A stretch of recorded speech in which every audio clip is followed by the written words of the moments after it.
we're actually really pleased with the SJC's decision. There's positive news on the legal front for State Auditor Diana DiZoglio in her pursuit for transparency and accountability. A formal ruling on the Senate's challenge to DiZoglio's ballot question to subject the Legislature and Governor's Office to the Public Records Law has been deferred, meaning the ballot question can move forward, and any contextual legal challenge could only come after its law. Nothing about the Public Records Law interferes with the processes and procedures in the state legislature. It doesn't prevent them from being able to do their job. It just makes the records that are paid for by taxpayers actually accessible to taxpayers.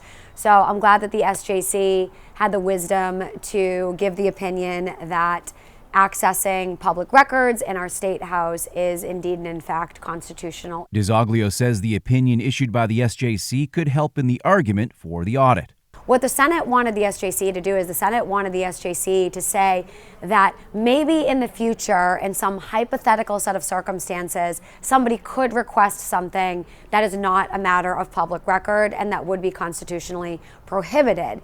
But the SJC shot back, in my opinion, and said, well, respectfully, they cannot give an opinion on something that hasn't happened and on hypothetical questions. I thought that that was good for the people, it was good for transparency, and I actually think it's good for our argument with respect to the audit of the legislature as well, because that's what the Attorney General has actually been saying to our office. She's been trying to say what the Senate tried to say, which is that unless we can answer her hypothetical questions about some potential future audit that doesn't exist right now, that she's not going to allow us to do the current audit.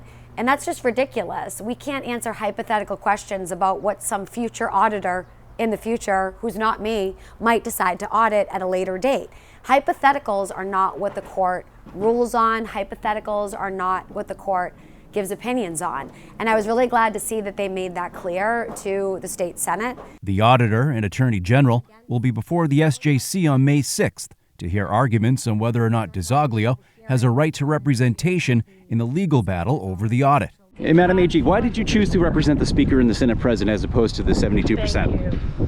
The Attorney General has chosen to represent the House Speaker and Senate President. We're going to stay vigilant and pushing forward with the matter of the audit of the legislature, and we hope that the courts side with the voters on this and uphold the public interest. The Fiscal Alliance Foundation is a nonpartisan, nonprofit 501c3 organization. Visit our website to read more about our alternative energy policy studies, sign up for important email updates, make a tax-deductible contribution, and follow us on social media.